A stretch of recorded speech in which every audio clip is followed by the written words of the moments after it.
안녕하세요. 저는 하마터면 평생을 지우지 못할 상처를 안고 죽을 때까지 살아갈 뻔했던 22살의 한 여자입니다. 오늘은 한때 누구보다도 비참한 삶을 살아왔던 저의 이야기를 들려드리고자 합니다. 쥐렁이도 밟으면 꿈틀한다는 말 한마디가 천냥빚을 갚는다는 말을 다들 들어보셨나요? 제 이야기를 끝까지 들어보시면 그 의미를 아시리라 생각이 듭니다. 저는 사실 제게 20대의 삶은 절대 오지 않을 거라 확신하고 살았던 때가 있었습니다. 누가 들으면 그게 무슨 뜻인가 싶겠지만 이 모든 이야기의 시작은 제가 고등학교 2학년으로 진학한 이유였습니다. 하늘이 맑은 3월 2일, 저에게는 너무 짧았던 1학년의 겨울방학이 끝나고 어느덧 저에게도 고등학교 2학년 1학기가 돌아왔습니다. 딸, 학교 갈 때 쓰레기 좀 내다 버려줄 수 있니? 응, 알았어, 엄마.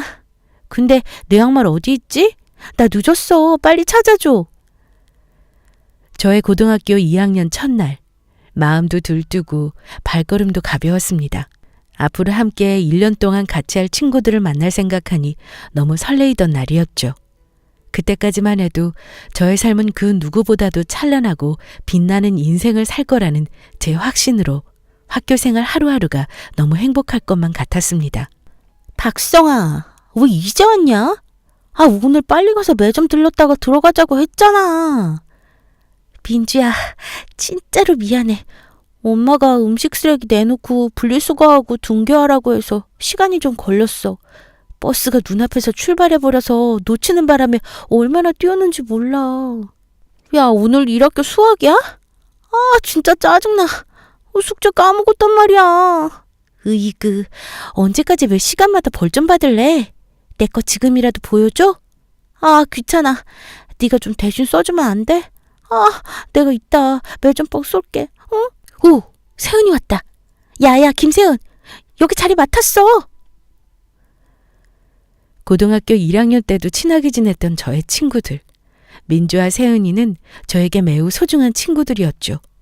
게다가 정말 다행히도 2학년이 되어 혼자만 다른 반이었던 저는 드디어 친구들과 같은 반이 되었고 얼마나 행복하고 들떴는지 그 누구보다도 행복함이 가득했습니다.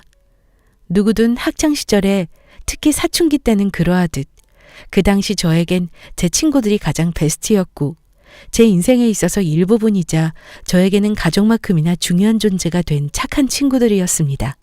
야, 너네 방학 동안 뭐하고 지냈어? 박성아, 진짜 웃겨. 방학 동안 아무리 바빠도 그렇지 딱 한 번 만난 게 말이 되냐? 진짜 미안해. 동생 공부 챙겨주고 엄마 도와드리느라 어쩔 수 없었어. 미안하면 이따 학교 끝나면 네가 떡볶이 정도는 살 수 있지? 알겠어. 오늘은 내가 살게. 이따 끝나면 떡볶이 먹으러 가자. 그날도 어김없이 지루한 수업을 끝내고 야간 자율학습이 시작하기 전에 남는 시간을 틈타 제 친구들과 저는 떡볶이를 먹으러 학교 앞으로 갔습니다.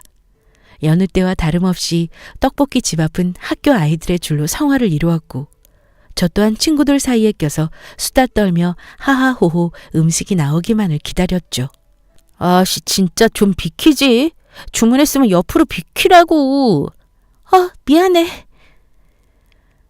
어느 학교에나 있을 법한 양아치 학생들, 소위 말하는 일진 학생들이라고 하죠. 우리 학교에도 어김없이 그런 학생들은 무리지어 다녔고 약한 학생들에게 괜한 엄포를 주며 겁나게 만드는 장본인들이었습니다. 그때까지 저는 속으로 그렇게 무리지어 다니며 다른 학생들에게 위협감을 주고 술, 담배를 서슴없이 해대는 그 사람들이 내 친구가 아니라는 것에 대한 매우 다행이라는 안도감을 가지고 살아가고 있었죠. 사실 눈만 마주쳐도 왜 쳐다보냐는 둥 별 핑계를 다 대면서 괴롭히는 건 당연한 그들의 일상이었죠. 야자 시간에 늦어선 안 되기에 우린 후다닥 떡볶이와 튀김을 흡입하듯이 먹고 학교로 다시 들어갔습니다. 민주야, 세은이는 어디 갔어? 세은이 아까 나갔어. 친구들 만나러 잠깐 갔다 온대. 그러다 선생님 오시면 어쩌려고. 우리 이제 고2인데 괜히 찍혀서 좋을 것도 없을 텐데 얼른 오라고 하자. 아, 나도 갈까 말까 하다가 엄마가 가끔 전화 와서 못 나갔어. 짜증나. 저와는 조금 다른 친구들과 저의 공부에 대한 가치관은 사실상 학교를 들어오고 입학 첫날부터 다르진 않았습니다. 작년까지만 해도 세은이와 민주와 저는 항상 독서실도 함께 다니고 셋이 모여 공부도 열심히 하는 친구들이었습니다. 그런데 고등학교 학기가 거듭될수록 세은이와 민주는 점점 공부와는 멀어지고 여느 여학생들처럼 공부가 아닌 다른 부분에 대해 관심을 더 쏟기 시작했죠. 저는 사실 집이 그렇게 풍요로운 편이 아니라 저에게는 누구나 다닌다는 학원은 사치였고 누구보다도 혼자의 힘으로 열심히 공부를 해야 한다는 생각뿐이었습니다. 그래서 친구들이랑 약속을 잡아 놀기보다는 방학에는 아르바이트를 무조건 하면서 용돈을 스스로 벌었고 또한 아르바이트와 공부 둘 중 하나를 놓칠 수가 없었기에 방학 때라 할지라도 친구들과의 시간을 여유롭게 보낼 수 없었던 거죠. 우리 집은 다른 집 아이들만큼 다니고 싶은 학원을 마구마구 다닐 수 있는 형편도 아니었고 엄마는 어릴 적 교통사고 이후로 청각 손상이 많이 되어 지금은 보청기를 끼고 사는 삶을 살아가고 계십니다. 아빠께서는 진작 엄마와는 이혼을 하셔서 지금은 어디에 사는지 살아 계시는지조차 알 수 없는 상태였습니다. 이런 저에게는 한 살 터울의 남동생이 한 명 있었고 누구나 그렇듯 우리 남매는 그리 서로 살가운 사이는 아니었습니다. 누구나 그렇듯 그렇게 평범하게 학교 생활을 해나가던 저였고 새학기가 시작되고 한두 달이 지난 어느 5월의 날이었습니다. 학교에서는 수학여행 준비에 박차를 가하고 있었고 저는 꼭 가지 않아도 되는 수학여행에는 관심이 없었습니다. 정말 가기 싫었느냐라고 묻는 분들도 계시겠지만 위에서 말했듯 여유가 없는 저의 형편에 한 번 가는 데만 35만 원이 드는 3박 4일 수학여행은 너무나 사치였던 셈이죠. 아, 그래서 너는 안 갈 거야? 아, 왜? 가자. 엄마한테 말하면 되잖아. 엄마가 그런 것도 못하게. 그냥 말하라니까. 아니야, 세훈아. 며칠 동안 집 비우기도 힘들어서 그래. 엄마도 혼자 계속 계셔야 하고 동생 밥도 챙겨줘야 하는 걸. 어쩔 수 없지만 난 못 갈 것 같아. 미안해, 세은아. 아, 뭐야 진짜. 엄마랑 동생이 애기도 아니고 그냥 좀 가지. 됐어. 전 제가 수학여행을 못 가는 자신이 너무 한심스럽고 그러면 안 되지만 한편으로는 왜 이런 가정에서 태어난 걸까 하는 정말 나쁜 생각까지 들었습니다. 하지만 그런 쓸데없는 생각도 잠시 제 스스로를 토닥여줄 시간 없이 야자가 없는 오늘은 아르바이트를 갔다가 지친 몸을 이끌고 집으로 귀가했죠. 다녀왔습니다. 누나, 엄마가 식탁에 밥 해놨다고 먹으래. 알겠어. 근데 태영아, 집에 있었으면 집 좀 치워놔. 양말도 제자리에 좀 갖다 넣어놓고. 아, 또 잔소리 할 거면 말 걸지 말라고. 게임할 거니까 말 시키지 마. 그래도 고등학교 2학년이 되면 공부하느라 정신은 없겠지만 1학년 때보다는 좀 더 행복하게 지낼 수 있지 않을까 하는 생각은 잠시. 지겨운 하루하루를 보내던 저에게 어느 날 너무 황당하고 갑작스러운 일이 생기고 말았습니다. 야, 네가 박성아야? 누구세요? 네, 맞는데요. 무슨 일로? 진짜 어이가 없네. 어디 찐따같이 생긴 게 뒤에서 호박 실을까? 네? 무슨 말씀인지 모르겠어요. 너 두고 보자. 한 번만 더 내 귀에 네 얘기 들리면 가만 안 둔다. 재수없으려니까 진짜. 너무 황당하고 어이가 없었습니다. 생전 일면식도 없던 학생이 저를 찾아와 본인의 뒷담화를 하고 다녔다며 얼굴이 한껏 상기돼서는 저에게 마구 따지더라고요. 아침부터 이게 대체 무슨 일인가 싶기도 하고 정신이 멍해지기 시작했습니다. 전 빨리 제 친구인 민주와 세은이를 찾아 나섰습니다. 무슨 일인지 영문도 모르고 이런 일을 당했으니 말할 것이라곤 친구들 뿐이었습니다. 어서 반으로 들어가서 친구들의 자리로 갔더니 어제와는 다른 표정을 한 친구들. 뭔가 저에게는 너무 낯설고 꿈 같은 느낌이었고 친구들의 그 시선은 그동안 저를 봐왔던 친구들의 눈빛이 아니었습니다. 민주야, 너 뭐냐? 응? 무슨 일 있어? 분위기가 왜 그래? 표정은 또 왜 그러고? 너 진짜 어이가 없다. 너 뭔데 일진 애들 욕을 하고 다녀? 어? 무슨 소리야? 나는 아는 일진 애들이 없는데. 그런 소리는 나도 처음 들어. 안 그래도 아침에 누가 와서 본인 욕을 했다면서 따지러 오길래 너무 무서워서 너네한테 바로 온 건데 무슨 일이길래 그러는 거야? 싸늘한 민주의 말투와 저를 아래 위로 훑어보는 세은이의 시선이 너무 따가웠고 이게 무슨 일인가 싶을 정도로 너무 당황스러웠습니다. 야, 민주야, 둘이 매점이나 가자. 세은아, 안 그래도 배고파서 가자고 할라 했거든. 나가자. 그렇게 덩그러니 저를 두고 나가버리는 두 친구. 이건 마치 TV 속 프로그램에서나 본 듯한 몰래카메라가 아닌가 하는 생각이 들었습니다. 하루 종일 수업도 귀에 들어오지 않았습니다. 어떻게 하루가 흘러갔는지도 모르게 점심시간이 되었고 저를 두고 밥을 먹으러 간 친구 둘을 바라보면서 어떤 오해가 있길래 내가 이런 수모를 겪는 건지 하는 생각에 자꾸 눈물이 왈칵 쏟아져 나오려는 것을 겨우 참곤 했습니다. 다음 날 학교에 가니 단 하루 이틀 만에 너무 멀게만 느껴지는 친구들은 둘이 하하호호 떠들고 있었고 제가 들어서자마자 반 아이들의 분위기가 싸늘했습니다. 이건 뭐지? 하는 생각이 들게 한 건 다름 아닌 저의 책상 위치였죠. 분명 민주와 세은이 뒷자리에 있어야 할 제 책상이 우리 반 맨 구석에 있는 청소 도구함 앞에 자리하고 있던 겁니다. 저는 당황한 기색을 감출 수 없었고 애들은 그런 저를 보며 비웃듯 한심하다는 듯 쳐다보기 시작했습니다. 야, 박성아, 너 이따 1교시 끝나고 수빈이가 좀 보재. 수빈이? 난 그런 애들 모르는데. 좀. 사람이 말하면 알겠다고 해.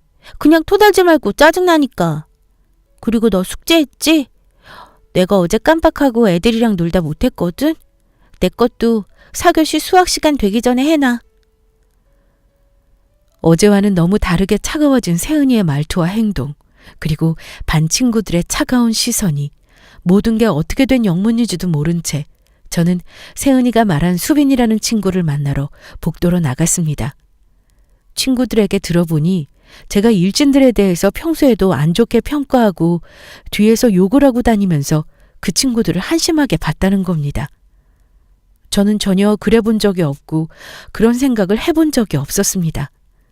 가슴에 손을 얹고 그냥 그저 그런 아이들은 그런 삶을 살 뿐이고 저는 제 삶만 신경 쓰게 해도 너무 벅찼죠. 하지만 제가 주장하는 진실과는 다르게 그날부터 그 일진이라는 아이들의 괴롭힘과 폭행은 끊임없이 저를 바닥의 정점까지 찍게 만들었고 어느 날부터 제 친구였던 민주와 세은이를 주축으로 저를 괴롭히는 친구들은 하나둘 늘어나기 시작했습니다. 말이 괴롭힘과 폭행일 뿐 지금 생각해도 다신 언급하고 싶지 않으며 생각도 하기 싫은 끔찍한 일상이 저의 학창시절에 물들어가곤 했습니다. 점점 피폐해지는 저는 늘상 일진들의 놀림감이 되기 일쑤였고 하루는 학교 끝나고 아르바이트를 가려는 제 앞길을 막으며 세은이가 얘기했습니다. 야, 찐따, 너 돈 좀 있지? 우리 경진공고 오빠들이랑 노래방 가야 되는데 지금 돈이 없으니까 네가 같이 가서 좀 내주라. 별거 아니고 그냥 가서 머릿수만 채우고 너도 놀다 오면 되니까 쉽지? 노래방? 나 오늘 아르바이트. 이씨 진짜. 야, 내가 지금 네 거절 들으러 말 꺼낸 줄 알아? 됐고 끝나면 가지 말고 남아라. 그렇게 저는 그날 세은이와 민주 그리고 몇몇의 무서운 아이들이 이끄는 노래방에 가게 되었고 거기엔 담배를 뻑뻑 피고 있는 남학생들이 모여 있었습니다. 뭐냐 얘는? 얘가 니들이 말한 그 학교 찐따야? 야, 인사 안 해? 안녕하세요. 저는 눈도 못 마주치고 바닥만 바라봤고 아이들은 그런 저를 섞어서 하는 코끼리를 쳐다보듯이 비웃고 조롱하고 심지어 머리를 손가락으로 툭툭 치면서 그 모습을 핸드폰에 담는 등 저에게는 두 번 다시는 생각하고 싶지 않은 괴롭힘을 계속하기 시작했습니다. 그런 생활이 하루 이틀, 엄마께서는 걱정하실까봐, 선생님은 별 신경도 안 쓰시는 게 분명했기에 매일매일을 혼자 고군분투하며 끔찍한 학교 생활을 거듭했죠. 그렇게 드디어 고3 수험생이 되었고 수능을 앞둔 우리는 고3이기에 이런 괴롭힘은 조금이라도 누그러지지 않을까 하는 괜한 얄팍한 기대를 해봤지만 시간이 흐를수록 마치 그 아이들은 졸업하기 전에 저를 한 번이라도 더 괴롭혀야 한다는 듯이 매일같이 못살게 굴며 저를 빵셔틀 취급하듯 했습니다. 그렇게 얼마나 시간이 흘렀을까요? 저에겐 하루하루가 지옥이었습니다. 그 와중에 공부가 될 리가 없었던 저는 목표하고자 했던 대학 합격에도 쓴 고배를 마시게 되었고, 그래도 숨은 쉴 수 있었던 건 이 지긋지긋하고 죽고 싶었던 학교 생활에도 졸업이라는 희망이 있었기 때문에 겨우 견딜 수 있었습니다. 그때 생각만 하면 아직도 눈물이 솟구칩니다. 도대체 나는 무슨 잘못을 했고 내가 제일 좋아했던 친구들은 나에게 등을 지게 된 건지, 난 왜 그런 아이들의 놀림감이 되어 나의 행복해야 했던 학창시절에 오점을 남기게 된 건지 이런저런 생각을 하면서 살다 보니 어느덧 제 나이도 32이 되어 있었습니다. 그동안의 괴롭힘과 학교 폭력은 저에게는 씻을 수 없는 상처였지만 마냥 우울감에 빠져 살기에는 집안을 책임져야 했고 두 어깨가 너무 무겁게 20대부터 30대까지 보내게 되었죠. 그래도 돈만 악착같이 벌기에도 바빴던 저는 시집 생각은커녕 연애 한번 제대로 못 해보며 살았지만 10대에 비해 평범한 나날을 보낼 수 있는 지금이 저에게는 그저 행복했었죠. 하루는 비가 미친 듯이 내렸던 어느 날, 저는 두 어깨가 다 젖은 채 물에 빠진 생쥐꼴로 집에 귀가했고 엄마는 저를 불러 앉히셨습니다. 엄만 저에게 모아둔 돈이 얼마이냐고 물었습니다. 전 당연히 엄마에게 제가 지금 모아둔 돈에 대해 아무렇지 않게 말해주었고 엄마는 다행이라는 듯한 표정을 지었습니다. 아휴, 너라도 좀 모아둬서 다행이다. 응? 엄마, 무슨 일 있어? 갑자기 돈은 왜? 태영이가 이제 결혼하고 싶다고 얘기를 꺼내더구나. 태영이가? 갑자기? 여자친구가 있었어? 그렇다고 하는데 이 엄마가 돈이 있어야 장가라도 보내주지. 오로지 생활비와 엄마만 걱정하고 살던 저에게 동생의 결혼 소식은 너무 갑작스럽기도 했지만 엄마의 근심 어린 표정을 보니 누나인 내가 가만히 있기만 할 수는 없겠구나라는 생각도 들었기에 어느 정도 준비를 해둬야겠다 싶었습니다. 그로부터 한 달 정도 지났을까요? 동생은 엄마와 제게 결혼 전 상견례 날짜를 잡았다며 들뜬 목소리로 얘기했습니다. 비로소 상견례 날이 되었고 저랑 엄마는 천천히 준비하고 식당으로 가겠다고 했어요. 제가 마주한 남동생의 상대 집안은 전혀 손색 없는 평범한 집안이었고 동생의 와이프가 될 여자 또한 너무 참한 이미지였어요. 그런데 기분 탓이었는지 제가 장소에 엄마를 모시고 들어서자마자 갑자기 굳어버린 예비 올케의 눈빛이 엄청 흔들리는 걸 보았습니다. 그때는 그저 떨리고 설레는 마음에 긴장이 돼서 그런 줄만 알았죠. 지금 생각해보면 절대 놀라지 않을 수 없는 상황이었으니 당연히 절 보고 놀랐을 겁니다. 무사히 별탈 없이 상견례를 마치고 돌아와 동생 결혼 준비에 대해 들어가는 비용을 생각하니 눈앞이 아찔하긴 했습니다. 그래도 장가 보낼 건 보내야 하고 본인이 하고 싶다고 하니 어쩌겠나 싶은 생각에 마음을 정리했죠. 엄마 또한 딱히 반대하시는 분위기도 아니었고 되려 며느리가 될 예비 올케의 칭찬만 하루 종일 늘어놓으시며 마음에 들어하시는 눈치였습니다. 그 이후로 순조로운 결혼 준비가 시작되었습니다.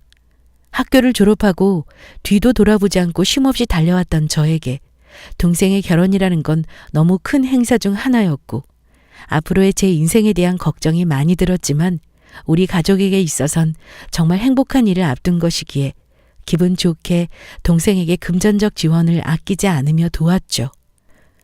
그렇게 시간이 흘러 드디어 내일이면 남동생의 결혼식이었습니다. 되려 저는 왜 이리 떨리던지 괜히 뭉클한 마음에 눈물도 조금씩 났습니다. 고마워, 누나. 엄마한테 다 들었어. 아니야. 누나가 해준 것도 없는데 이거라도 해줘야지. 좋은 사람 만나서 너만 행복하면 엄마도 나도 덩달아 행복한 거니까 네가 잘 살면 돼. 결혼식 당일까지 큰 문제 없이 준비를 잘 해왔으니 마음은 참 편했습니다. 결혼식 당일에 본 남동생의 모습은 늠름했지만 다소 긴장한 모습이 역력했습니다. 엄마도 떨리셨는지 두 손을 덜덜 떠시더라고요. 그렇게 해서 엄마나 저나 동생이나 방문하신 하객들 맞이하느라 정신이 없었습니다. 근데 신부 대기실 어디니? 가서 사진은 한 장 찍고 와야지. 아까 2층이었던 것 같은데. 엄마 지금 갈 거야? 나랑 가 그럼. 그래. 가서 사진 한 장 찍고 내려와야겠다. 그렇게 엄마와 저는 신부 대기실에서 초조하게 떨고 있을 올케를 만나러 발걸음을 옮겼고 신부 대기실 입구에 도착했습니다. 사람들에게 둘러싸인 올케에게 다가가려는데 야, 세은아, 진짜 예쁘다 너. 시집 안 간다더니 갑자기 뭐야? 야, 세은이라고 하지 말라니까. 얘는 언제적 이름을 자꾸 불러? 아, 미안. 이름 바꿔도 입에 버릇이 안 드는 걸 어떡하냐. 진짜 나 여기까지 오는데도 조마조마했다니까? 처음에 상견례 할 때 얼굴 마주치고 알아볼까 봐 얼마나 놀랐는 줄 아냐? 근데 역시 얼빠진 애라 그런지 못 알아보더라고. 걔는 진짜 애가 왜 그렇게 한결같다니? 멍청한 게 그대로네. 그래도 태영 씨랑 살면서 내가 지 왕따 시킨 건 내가 말하지는 않는 이상 알아챌 일 없겠지? 갑자기 하늘이 핑 돌면서 가슴이 막 뛰기 시작했습니다. 내가 지금 무슨 이야기를 듣고 있는 건지 알 수가 없었고 우선 엄마를 보내야겠다는 생각뿐이었습니다.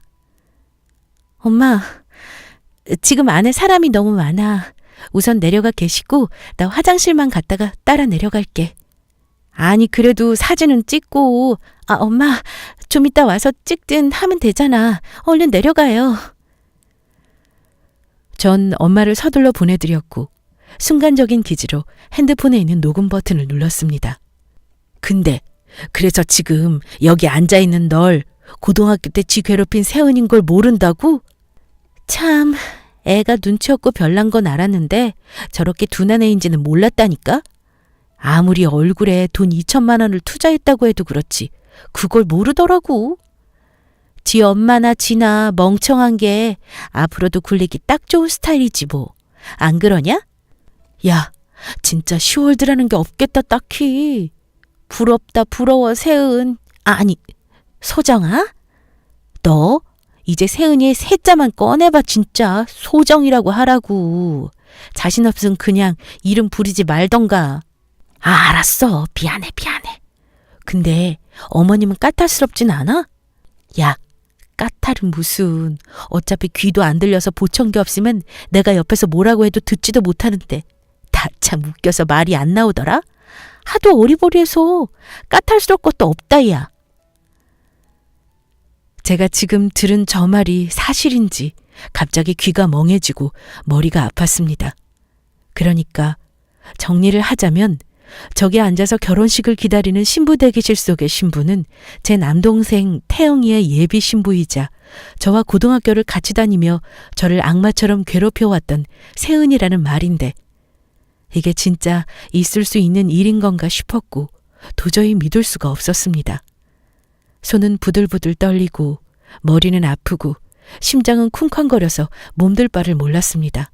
하지만 지금의 저는 10여 년 전 제가 아니었기에 그 자리를 박차고 들어갔죠. 여기는 어쩐 일로 오셨어요? 네가 세은이라는 거야? 나랑 동갑이라는 건 태영이한테도 들어서 알겠지만 네가 진짜 그 세은이야?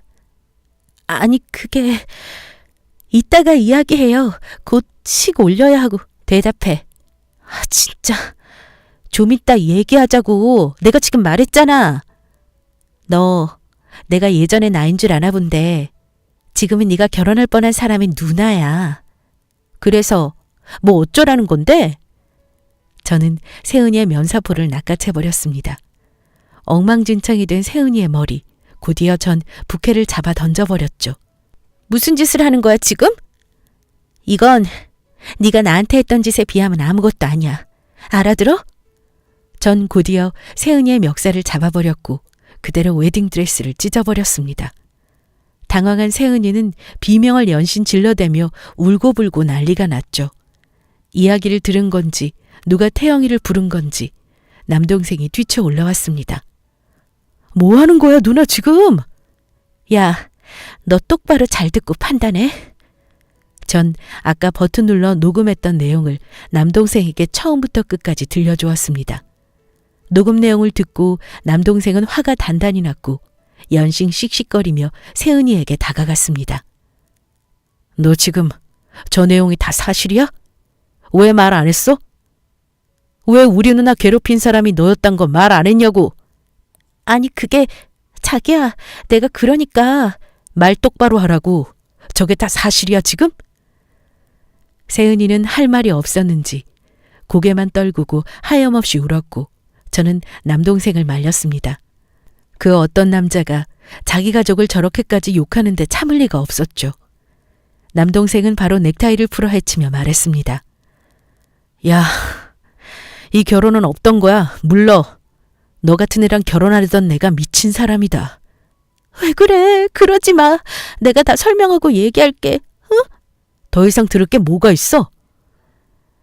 저의 올케가 될 뻔했던 세은이는 제 동생의 바지가랑이를 붙잡으며 주저앉아 미친 듯이 흐느꼈고 본인이 다 설명하겠다던 세은이는 막상 저와 동생이 따져대니 할 말이 없는지 더 이상 입을 열지 않았습니다. 엄마는 무슨 일이냐고 연신 물었지만 저는 그 자리에서 말을 꺼냈다간 울음이 터질 것 같아 말을 꺼낼 수가 없었죠. 저와 엄마를 데리고 집으로 떠나려는 남동생을 붙잡는 세은이는 계속해서 용서를 구하고 빌었습니다. 그녀의 드레스는 비참하게 찢겨 있었죠. 내가 이렇게까지 무릎까지 꿇을게 자기야. 진짜 잘못했어. 응? 한 번만 용서해줘. 제발. 네가 나한테 잘못했다고 생각해? 우리 누나가 없는 살림에 그동안 너랑 내 결혼식 올리라고 준 누나 돈이 얼만 줄 알아? 돈을 떠나서 누나는 나한텐 엄마만큼이나 소중한 사람이야. 근데 거기다가 우리 엄마까지 욕을 해? 당장 우리 누나한테 무릎 꿇고 빌어. 남동생 말을 들은 세은이는 반정신이 나간 상태의 표정을 한 채 제 앞으로 기어오듯이 걸어왔고 제 앞에서 두 무릎을 꿇었습니다. 성아야, 진짜 미안해. 내가 진짜 잘못했어. 우리 옛날 어릴 때 일이잖아. 시간이 많이 흘렀고 다 지난 이야기잖아. 제발 태영 씨 좀 알려줘. 응? 제발 부탁이야, 성아야. 내가 잘못했어. 마음이 너무 갈팡질팡했습니다. 여기서 용서를 비는 세은이의 모습을 봐도 용서해 줄 수 없다는 생각이 가득했지만 제 동생의 일이다 보니 이걸 어떻게 해야 할지 고민과 갈등에 휩싸였습니다. 갈등하는 제 모습을 본 남동생은 저에게 쐐기를 박았습니다. 누나, 엄마 모시고 나가자. 용서할 가치도 없어. 나도 저런 미친 여자랑은 결혼할 생각도 없으니까 누나도 그딴 갈등할 필요도 없어. 엄마와 동생 그리고 저는 주저앉아 미친 듯이 흐느끼며 오는 세은이 앞에 섰고 저는 세은이에게 마지막으로 이야기했습니다. 네가 그랬지? 시간이 많이 흘렀다고. 아니, 그때 받은 내 상처는 아직도 그 시간에 머물러 있어. 단 한 번도 10년보다 더 흐른 시간을 지내는 동안 잊어본 적이 없어. 넌 절대 이 시간을 잊어선 안 되고 지금 네가 받은 상처 따위는 내가 받았던 아픔과 비교도 할 수 없어. 다신 우리 가족 앞에 나타날 생각도 하지 마. 아, 그리고 이건 내 선물이야. 아프니? 힘들어? 네가 나한테 했던 짓에 비교하면 이 정도는 장난스럽지. 전 제 가방에 가지고 있던 텀블러를 열어젖힌 채 텀블러 안에 들어있던 커피를 세은이 머리 위로 뿌려버렸습니다. 그리고 엄마를 모시고 남동생과 그 자리를 박차고 나와버렸죠. 과연 사람이 살면서 이런 일이 얼마나 있을까 싶으시겠지만 저도 드라마에서나 나올 법한 이런 일을 당한 게 아직도 믿기지 않습니다. 과연 그날 엄마의 말을 듣고 신부 대기실로 올라가지 않았다면 지금도 저와 엄마는 아무것도 모르고 바보처럼 살아갔을 겁니다. 지금으로서는 상상만 해도 온몸이 소름이 돋을 정도로 끔찍하네요. 누군가는 저에게 이렇게 말하겠죠. 10년이나 넘은 이야기다. 어렸을 적에 했던 행동인데 용서해 줄 수 있지 않겠느냐는 둥 말을 하겠지만 저에게 그 어떤 말과 위로 그리고 사과로도 치유되지 않을 상처였기에 절대 제가 한 행동에 대한 후회는 없습니다. 무엇보다도 평소 무뚝뚝했던 남동생은 그날 이후로도 지금까지 저에게 말하지만 절대 미안해하지 말라더라고요. 엄마는 학창시절 때 제 상황을 몰라주고 지금껏 살아온 것에 대해 정말 미안하다고 하셨지만 그래도 사랑하는 가족들이 있기에 이처럼 깊은 상처도 약간은 아문 척 살아갈 수 있는 것 같습니다. 여러분들 가까이에서도 저처럼 가슴 아픈 일을 겪지만 말 못하는 많은 사람들이 있을지도 모릅니다. 조금만 더 관심을 가지고 그들이 마음 편히 이야기를 털어놓을 수 있도록 열린 마음으로 대해주시면 적어도 저처럼 깊은 아픔을 10년 이상 마음속 깊이 숨기고 사는 일은 없을 것 같습니다.